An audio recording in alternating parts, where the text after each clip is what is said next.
হযরত ওমর ইবনুল খাত্তাব রাদিয়াল্লাহু তাআলা আনহু সাহাবায়ে কেরাম রিদওয়ানুল্লাহি তাআলা আলাইহিম আজমাইনগণকে নিয়ে একটা পরামর্শশালা বসালেন।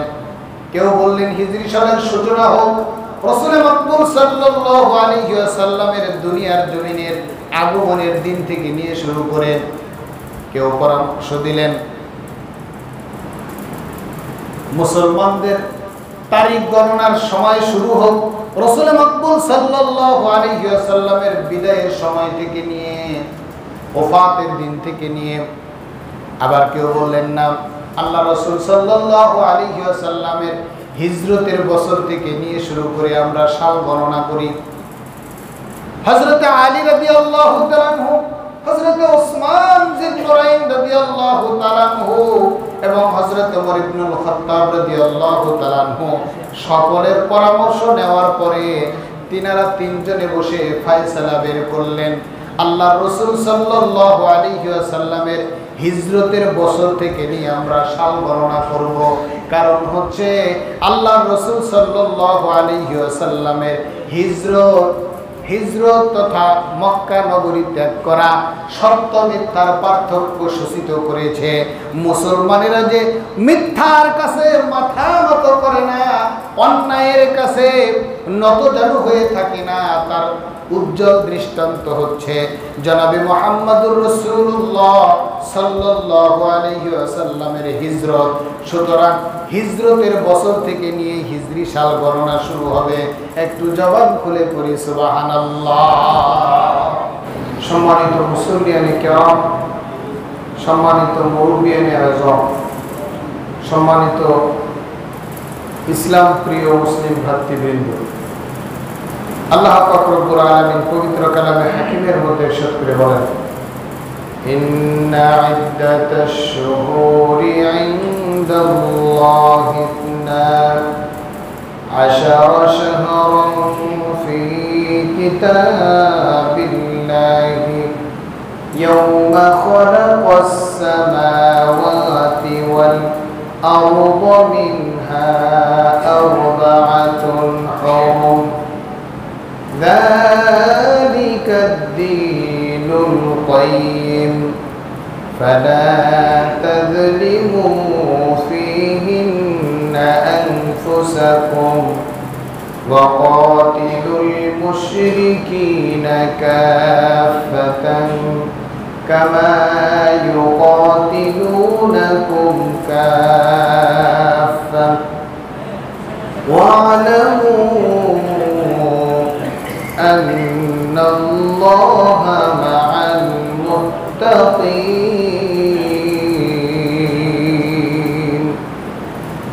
الله رب العالمين বলেন, إن عدة الشهور عند الله 12 شهرا।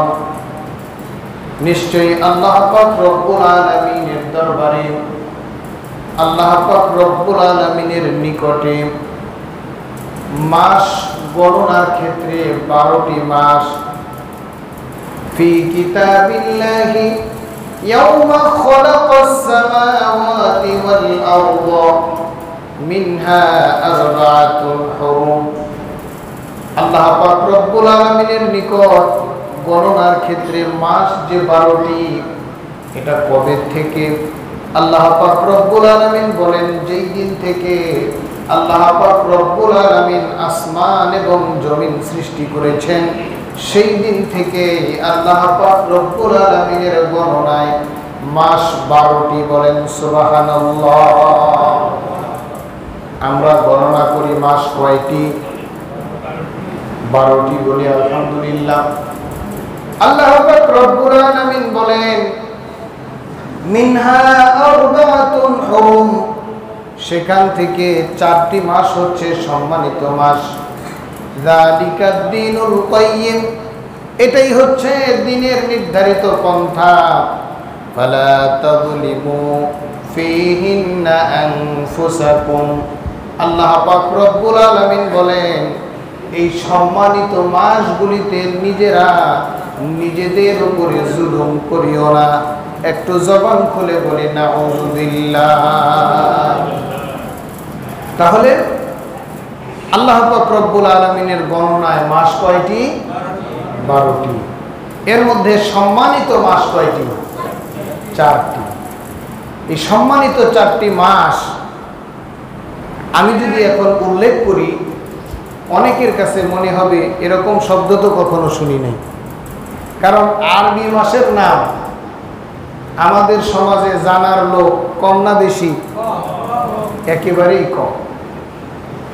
একজন ইংরেজি শিক্ষিত লোক যে মাদ্রাসা অথবা দিন শিক্ষার ধারে কাছেও যায় নাই, এরকম লোক খুব প্রভাবশালী একজন ব্যক্তির সন্তান, সে বিদেশ থেকে লেখাপড়া করে আসছে, অনেক শিক্ষিত।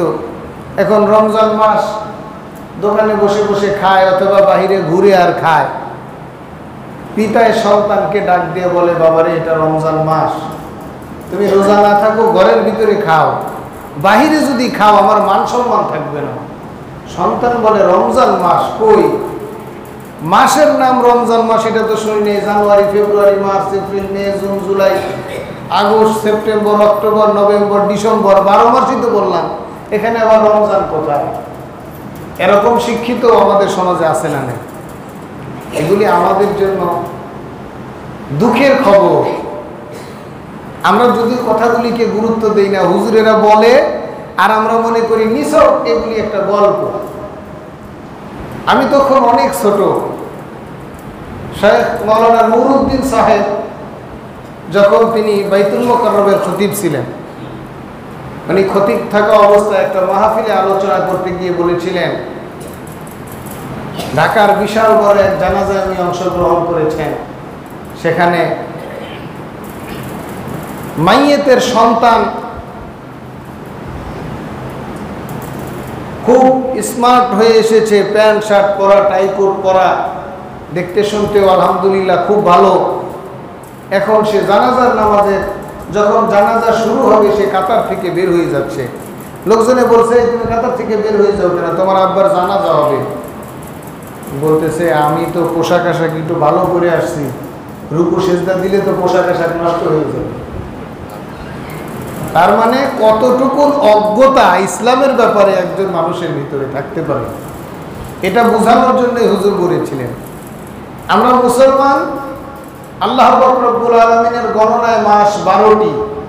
আমরা 12 মাসের নাম জানি, কিন্তু আরবিতে জানি না এবং জানার চেষ্টাও করি না, প্রয়োজনে মনে করি না। কারণ হুজুরদের কাঁধের উপরে আমরা তো দায়িত্ব দিয়ে রেখেছি মাস গণনা করে, কখন হজের মাস আছে, কখন রমজান মাস আছে, কখন শবে বরাত আছে, শবে কদর আছে, হুজুররাই নির্ধারণ করবে।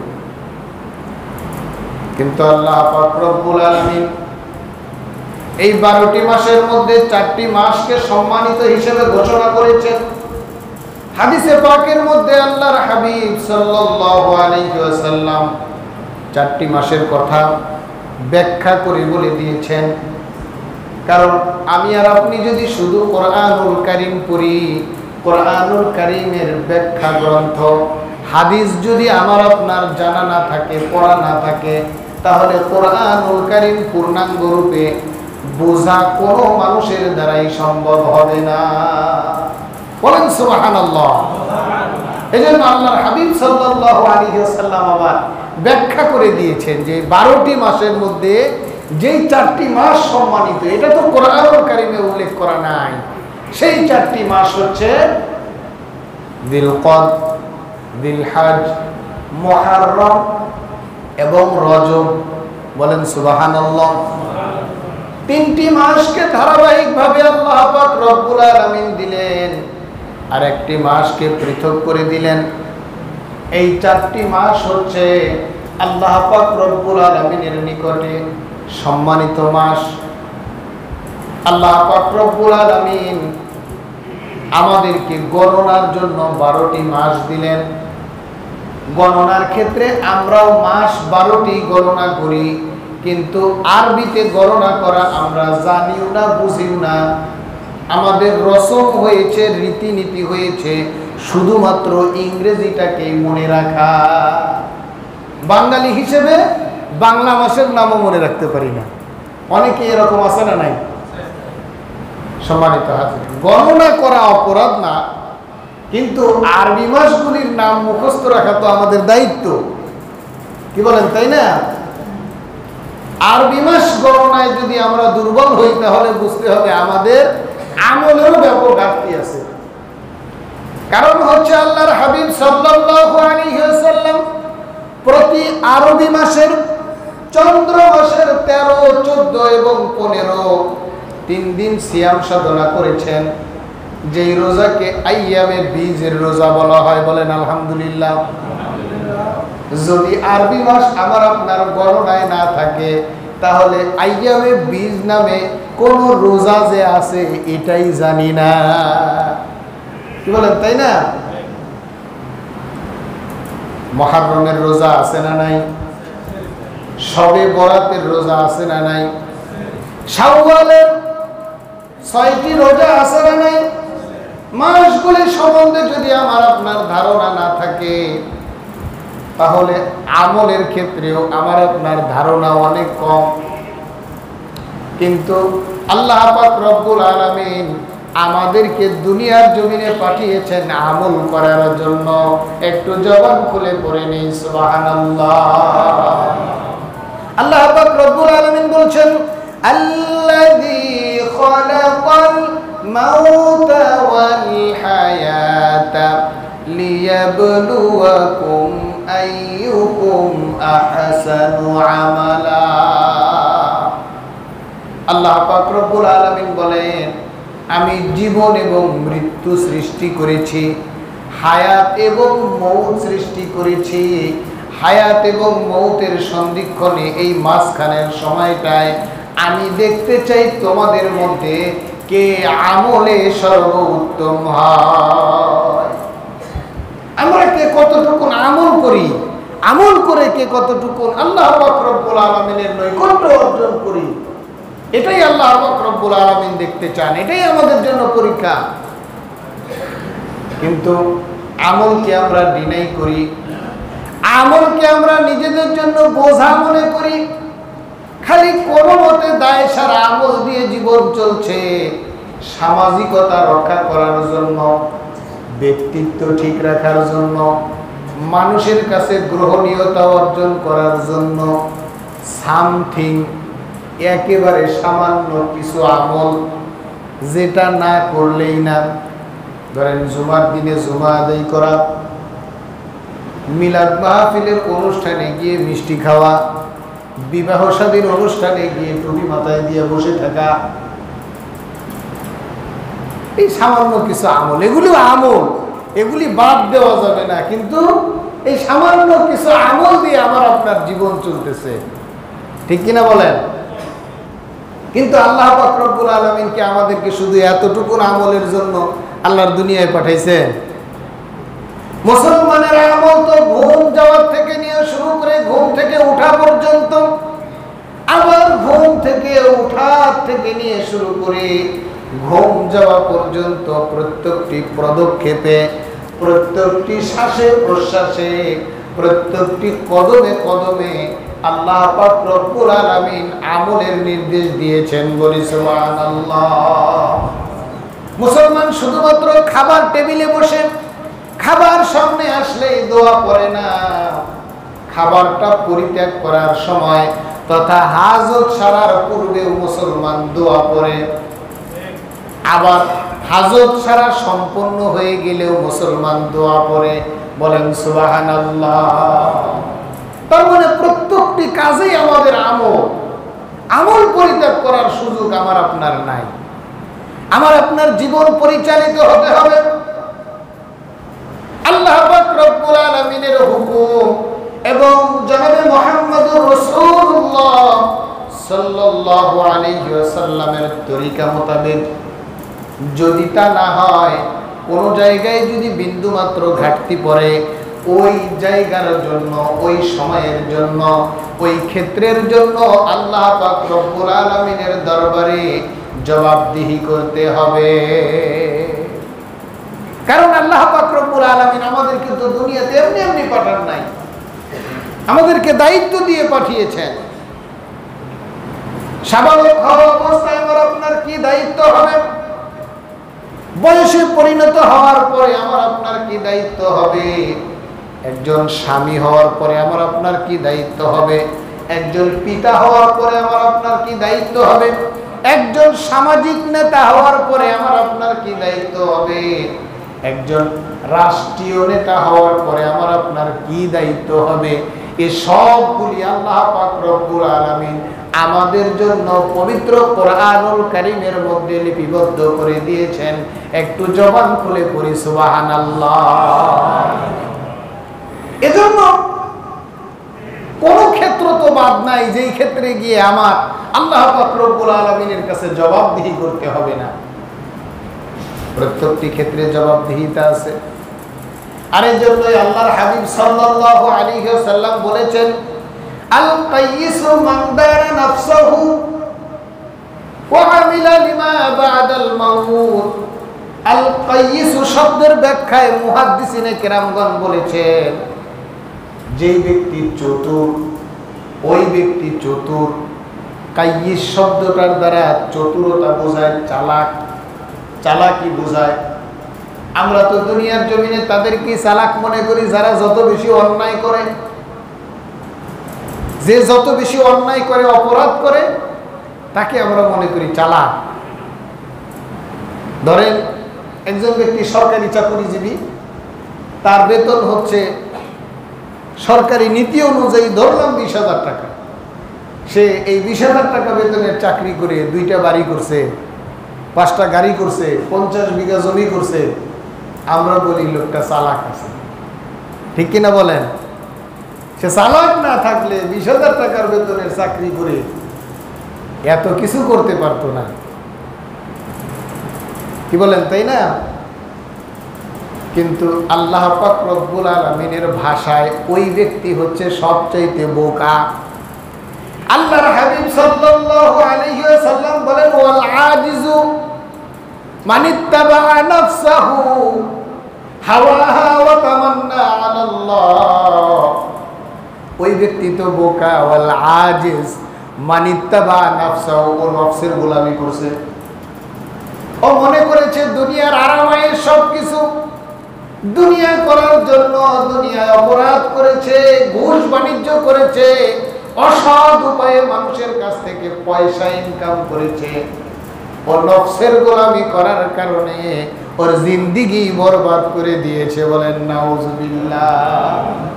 তাহলে হাদিসের প্রথম অর্থ, আল কাইয়িসু মান দানা নাফসাহু, চতুর ওই ব্যক্তি, চালাক ওই ব্যক্তি যে নিজেকে জবাবদিহিতার আওতায় নিয়ে আসে। বলি সুবহানাল্লাহ। আমি যে অর্থ উপার্জন করছি, আমি যে আমার সময় ক্ষেপণ করছি, এজন্য তো আমার জবাবদিহিতা রয়েছে। আমার তো ফজর ছুটে গেল, আমার তো ইবাদত বন্দিগি হলো না, আমি তো সুদ ঘুষের সঙ্গে, অন্যায় অনাচারের সঙ্গে সম্পৃক্ত হয়ে গেলাম। আমার তো প্রত্যেকটি কাজের জন্য জবাবদিহিতা রয়েছে, প্রত্যেকটি কাজেই তো আমাকে জিজ্ঞাসা করা হবে। এরকম চিন্তাধারা, এরকম জবাবদিহিতার আওতায় আল্লাহর কোনো বান্দা যদি নিজেকে নিয়ে আসতে পারে, তাহলে তার দ্বারা গুনাহের কাজ করা সম্ভব হবে না। একটু জবান খুলে বলেন ঠিক কিনা?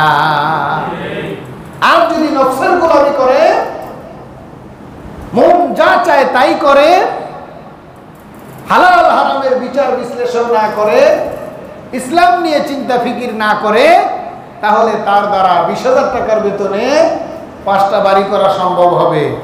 একজন পিয়ন হয়ে 400 কোটি টাকার মালিক হওয়া সম্ভব হবে। একজন একেবারে সাধারণ অবস্থায় থেকে উঠে গিয়ে শত শত নয়, হাজার হাজার নয়, লক্ষ লক্ষ নয়, হাজার কোটি টাকার মালিক হওয়া সম্ভব হবে। কারণ এই ব্যক্তি দুনিয়ার মোহে পড়ে গিয়েছে, নফসের গোলামি করেছেন। ইসলাম সম্বন্ধে তার কোনো ধারণা ছিল না, তার কোনো চিন্তা ফিকির ছিল না, মন যা চেয়েছে তাই করেছে। আমার প্রিয় ভাইরা, আমার প্রিয় বাবারা, আল্লাহ পাক রব্বুল আলামিন দুনিয়ার জমিনে আমাদেরকে জন্য পাঠান নাই। আল্লাহ পাক রব্বুল আলামিনের পাঠানো উদ্দেশ্য যদি আমরা ভুলে যাই, তাহলে আমাদেরকে আল্লাহ পাক রব্বুল আলামিনের দরবারে জবাবদিহি করতে হবে। বিচারের মুখোমুখি হইতে হবে। আল্লাহ পাক রব্বুল আলামিন গণনার ক্ষেত্রে 12টি মাসের কথা বলেছেন। নির্দিষ্ট একটি লক্ষ্যে আলোচনাকে পৌঁছানোর জন্য আয়াতে কারিমা খানা উল্লেখ করেছিলাম। এর মধ্যে 4টি মাস করেছিলেন সম্মানিত, আর সম্মানিত মাসের মধ্যে একটি মাস হচ্ছে মুহররম মাস। আর মুহররম মাস হচ্ছে হিজরি সনের প্রথম মাস, ঠিক কিনা বলেন? আমরা যারা জানি যে আরবি যে 12টি মাস রয়েছে, এই 12টি মাসের প্রথম মাসের নাম কি? সকলে একটু জবাব করে বলেন। মুহররম মাস। আমরা সকলে মুহররম, সফর, জমাদিউল আউয়াল, জমাদিউল সানি, রবিউল আউয়াল, রবিউল সানি, রজব, শাবান, রমজান, শাওয়াল, জিলকদ, জিলহজ, 12টি মাসের নাম আমরা সকলে মুখস্থ করে নেব ইনশাআল্লাহ। ক্যালেন্ডারে দেখলেই দেখবেন যে লেখা রয়েছে 12টি মাস। এই 12টি মাসের সর্বপ্রথম যে মাস, এই মাসটিও সম্মানিত মাস। এই মাসের আমল কি হবে? আমরা তো আশুরাকে কেন্দ্র করে আমরা অনেকে আশুরা বুঝি। আশুরা কি? যে এই আশুরার দিনে কারবালার ময়দানে হযরত হুসাইন রাদিয়াল্লাহু তাআলা আনহু শহীদ হয়েছিলেন, ঠিক কিনা বলেন? এজন্য আমরা অনেকে আশুরা শুনি, কিন্তু আশুরা কোন মাসের কত তারিখে হয় এটা আমরা জানি না। এমন সংখ্যাও আমাদের সমাজে আছে না নাই? আশুরা বলা হয় মুহররম মাসের 10 তারিখ, 10ম দিনকে আশুরা বলা হয়, আশুরার দিন বলা হয়। আমরা হুসাইন রাদিয়াল্লাহু তাআলা আনহুর জীবনী এবং আশুরার আমল কি এগুলি নিয়ে আগামী জুমায় ইনশাআল্লাহ আলোচনা করব।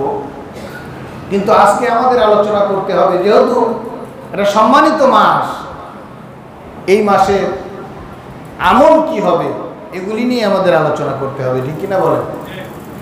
আমরা যে আশুরা বা মুহররমের রোজা রাখবো, রোজার ইতিহাস কি, রোজা কিভাবে এলো, আর আশুরার ফজিলত কোথা থেকে হলো, এ ব্যাপারে আমরা আগামী জুমায় আলোচনা করব। কিন্তু আমরা আয়াতে কারিমার দিকে একটু দৃষ্টি বোলাই। আল্লাহ পাক রব্বুল আলামিন বলছেন, মিনহা আরবাআতুন হুরুম যালিকাদ দীনুল কাইয়্যিম ফালা তাযলিমু ফীহিন্না আনফুসাকুম। তোমরা কিন্তু নিজেদের উপরে এই মাসগুলিতে জুলুম করিও না,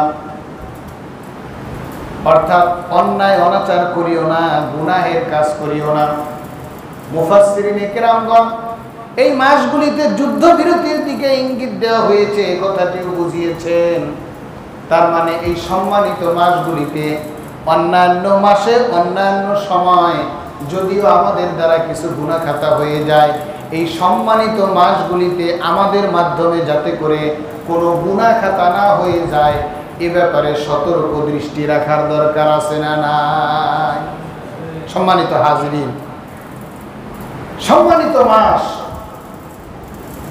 হিজরি সনের প্রথম মাস। হিজরি সন গণনার ইতিহাস আমরা অনেকেই জানি। আমরা যে ইংরেজি বৎসর গণনা করি, এটা হচ্ছে ঈসা আলাইহিস সালামের অনুসারীদের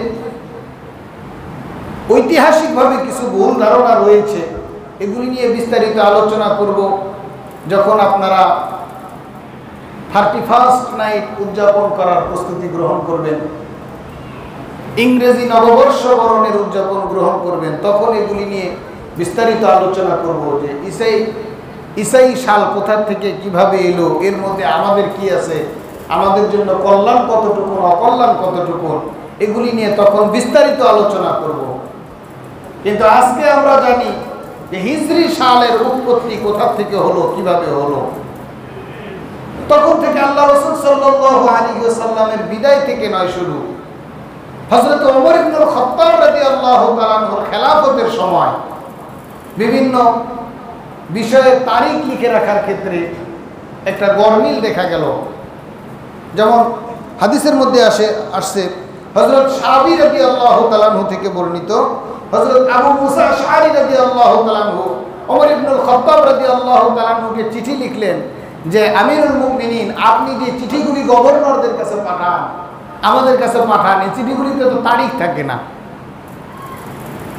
এরপরে আরো একটি হাদিস রয়েছে, হযরত মাইমুন রাদিয়াল্লাহু তাআলা আনহু থেকে বর্ণিত, তিনি একটি দলিল পেশ করলেন। হযরত ওমর ইবনুল খাত্তাব রাদিয়াল্লাহু তাআলা আনহুর কাছে একটি দলিল পেশ করা হলো যে একটা কর পরিশোধের তারিখ, যে শাবান মাসে এই কর পরিশোধ করতে হবে। হযরত ওমর ইবনুল খাত্তাব রাদিয়াল্লাহু তাআলা আনহু বললেন যে এই করটা কোন বছরের শাবান মাসে পরিশোধ করতে হবে, এটা তো উল্লেখ করা নাই।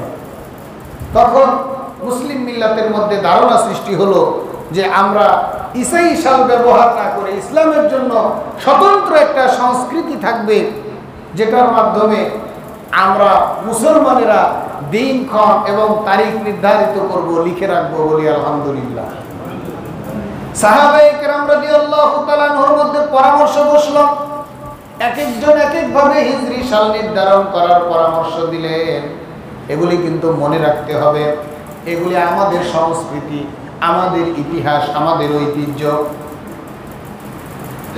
আমরা অন্যান্য বিজাতীয় কালচারগুলিকে প্রাধান্য দিতে দিতে নিজেদের সংস্কৃতি আর নিজেদের কালচার ভুলে গিয়েছি। ওই যে গল্পের মতো হয়েছে, কাক নাকি গেছিল ময়ূরের নাচ শেখার জন্য। এটা গল্প, বাস্তবতা কি আমি জানি না, মুরব্বীরা হয়তো বা বুঝতে পারবেন, জানতে পারবেন। কাক চিন্তা করছে সকলেই যে হয়তো ময়ূরের নাচ দেখে আমিও একটু ময়ূরের মতো নাচা শিখি। কাক একসময় স্বাভাবিকভাবেই হাঁটতে পারত, কিন্তু ময়ূরের নাচ শিখতে গিয়ে কাক নিজের হাঁটার পদ্ধতিও ভুলে গেছে স্বাভাবিকভাবে, আর ময়ূরের মতো তো নাচার উপায় নেই, এই জন্য এখন ফাল পেরে পেরে হাঁটে। কি কাক লাফ দিয়ে হাঁটে না? আমাদের অবস্থা অনেকটা এরকম হয়ে গিয়েছে যে আমরা অন্যদের সংস্কৃতি গ্রহণ করতে করতে, ইতিহাস ঐতিহ্য ধারণ করতে করতে নিজেদের ইতিহাস আর অস্তিত্ব ভুলে গিয়েছি। জবান খুলে বলি নাউজুবিল্লাহ। এর থেকে নিয়ে শুরু হলো হিজরি সাল গণনার সময়। এখান থেকে আমাদের শিক্ষা আছে না নাই? আল্লাহ রাসূল সাল্লাল্লাহু আলাইহি ওয়াসাল্লাম বাতিলের কাছে মাথা নত করেন নাই। তিনি তিনার মাতৃভূমি ত্যাগ করেছেন।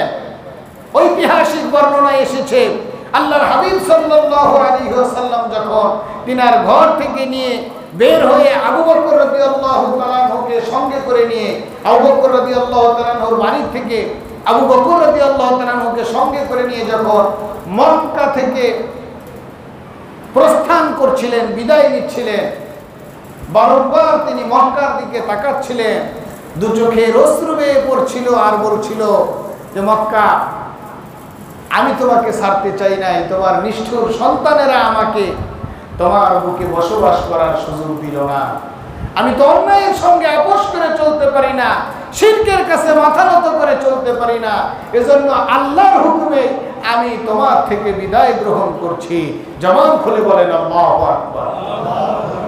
কিন্তু আমাদের ট্রেডিশন হয়েছে অন্যায়ের সঙ্গে আপোষ করা, অন্যায়ের সঙ্গে মিশে থাকা। অন্যায়টাই যেন আমাদের নীতি আদর্শ হয়েছে, অন্যায়টা গ্রহণ করাই আমাদের কাছে ভালো লাগে। দেখবেন হিজরি নববর্ষের কথা মুসলমানদের স্মরণই নাই, কিন্তু যখন ইংরেজি নববর্ষ আসবে যুবকদেরকে বলতে হবে না, এমনকি বৃদ্ধদেরকেও বলতে হবে না, তারা রাত্রি 12টার পরে ওয়েলকাম জানানোর কথা ভুলবে না, বছরকে বরণ করে নেওয়ার কথা তারা ভুলবে না, ওই দিন ঠিকই মনে থাকবে। কিন্তু হিজরি নববর্ষের কথা, হিজরি সালের কথা, হিজরি সাল কখন বিদায় নেয় এ কথা মুসলমানের মনে থাকে না। এটা আমাদের জন্য অত্যন্ত পরিতাপের বিষয়, দুঃখের বিষয়। সম্মানিত হাজরিন, সম্মানিত মুসল্লিয়ানে কেরাম, আমরা সকলকে হিজরি নববর্ষের ব্যাপারে অবগত করব, হিজরি সালের ব্যাপারে অবগত করব, আমাদের সন্তানদেরকে আরবি সময় সম্বন্ধে ধারণা দিব, কারণ এর সঙ্গে আমাদের ইবাদত বন্দেগী, ইতিহাস ঐতিহ্য জড়িত রয়েছে। সকলেই জবান খুলে বলি আলহামদুলিল্লাহ। আমরা কেউ ভুলে থাকার চেষ্টা করব না। আমরা সকলেই আরবি মাসগুলি মুখস্থ করে নিব, আমাদের কচিকাচা সন্তানদেরকেও আমরা এগুলি মনে করিয়ে দিব। এবং যেদিন আমরা তারিখ দেখি যে আজকে কয় তারিখ, আজকে তো 27 তারিখ, কি বলেন তাই না? যদি যদি বলা হয় আজকে কয় তারিখ, আমাদের জবান দিয়ে খুব স্পিরিটলি এবং শতবার সহিত বের হয়ে যাবে আজকে 27 তারিখ। ওই 27 তারিখটা যখন দেখবো, অন্তত পক্ষে আরবি তারিখ আজকে কত এটাও দেখে নিব। সকলে বলে ইনশাআল্লাহ। আরবি তারিখ গণনার ক্ষেত্রে সওয়াব রয়েছে, বলি আলহামদুলিল্লাহ। আরবি তারিখ গণনার ক্ষেত্রে আমাদের জন্য কল্যাণ রয়েছে। আমাদের ইতিহাস ঐতিহ্য আরবি তারিখের সঙ্গে সম্পৃক্ত রয়েছে, বলি আলহামদুলিল্লাহ। আরবি তারিখ নির্ধারিত হয় চন্দ্র মাসকে কেন্দ্র করে, চন্দ্র উদিত হওয়ার উপরে। আর আমরা যে ইংরেজি তারিখগুলি গণনা করি, এটার সঙ্গে সম্পর্ক সূর্যের সঙ্গে, ইবাদত বন্দেগীর সম্পর্ক আল্লাহ পাক রব্বুল আলামিন আরবি মাসের সঙ্গে কেন দিলেন? ধরেন আমরা রমজান মাসে রোজা রাখি, কোন সময় চৈত্র মাসে রোজা, আবার কোন সময় পৌষ মাসে রোজা, আছে না নাই? মুরব্বিয়ানে কেরাম অনেকে পৌষ মাসে রোজা রাখছেন, আবার চৈত্র মাসে রোজা রাখছেন। চৈত্র মাসে রোজা রাখার সংখ্যা এখন বেশি হবে, আর পৌষ মাসে রোজা রাখার সংখ্যা কম হবে। কারণ পৌষ মাসের রোজা তো অনেক বছর আগে গিয়েছে, তাই না?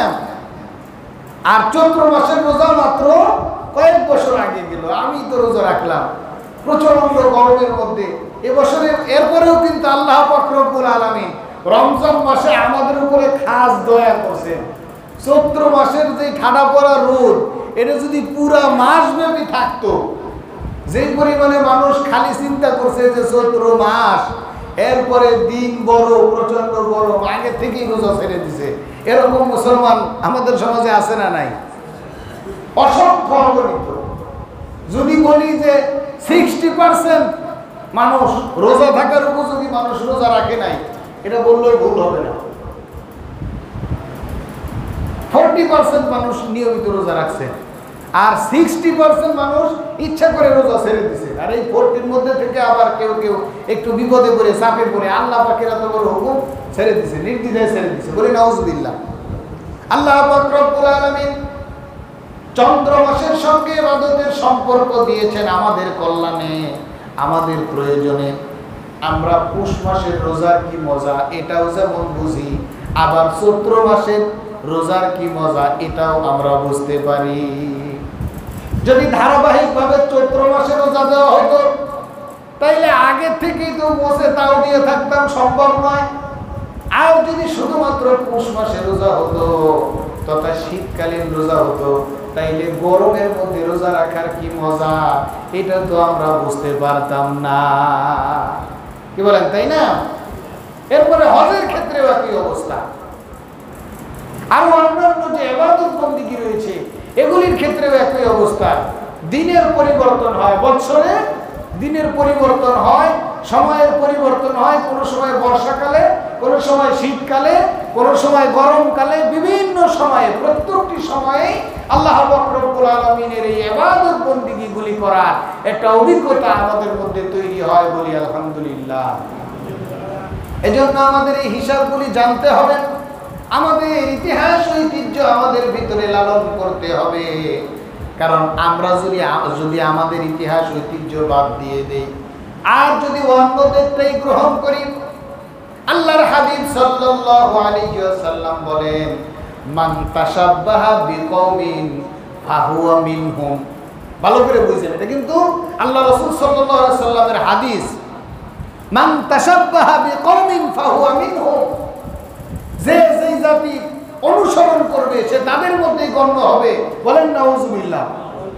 এখন আমরা মুসলমান, আমরা যদি খ্রিস্টানদের সংস্কৃতি গ্রহণ করি, নিজেদের সংস্কৃতি ভুলে যাই, কিয়ামতের দিন আমাদের হাসর নাসর খ্রিস্টানদের সাথে হবে, বলেন নাউজুবিল্লাহ। আমরা যদি বৌদ্ধদেরটা গ্রহণ করি, আমাদের বৌদ্ধদের সঙ্গে উঠতে হবে। আমরা যদি হিন্দুদেরটা গ্রহণ করি, হিন্দুদের সঙ্গে কাল কিয়ামতের কঠিন ময়দানে আমার আপনার হাসর নাসর হবে। এখন আমার মুসলমানের কাছে জিজ্ঞাসা, মুসলমান হয়ে যদি খ্রিস্টানদের সঙ্গে হাসর নাসর হয়, মুসলমান হয়ে যদি ইহুদিদের সঙ্গে হাসর নাসর হয়, মুসলমান হয়ে যদি হিন্দুদের সঙ্গে হাসর নাসর হয়, তার হাসর নাসর আল্লাহর আরশের ছায়ার নিচে হবে নাকি সরাসরি জাহান্নাম হবে? কি বলেন, কোথায় হবে? আমরা কেউ কি জাহান্নামে যাইতে চাই? কেউ জাহান্নামে যাইতে চাই না। এজন্য আমরা ইসলামিক সমাজে মুসলিম কালচার নিয়ে বেঁচে থাকবো, সকলে জবান খুলে পড়ি ইনশাআল্লাহ। এজন্য আমরা ইসলাম শিখব, কোরআন হাদিস শিখব, নিজেরা শিখব, অপরকে শেখাবো, আমাদের কলিজার টুকরাদেরকেও ইসলামিক মন মাইন্ডে তাদেরকে বড় করার চেষ্টা করব। আল্লাহ পাক রব্বুল আলামিন আমাদের সবাইকে সেই তৌফিকটুকু দান করুক। সকলেই বলি আল্লাহুম্মা আমিন। ওয়া মা আলাইনা ইল্লাল বালাগ। আমরা যারা সুন্নত আদায় করি নাই, কেবল জুমার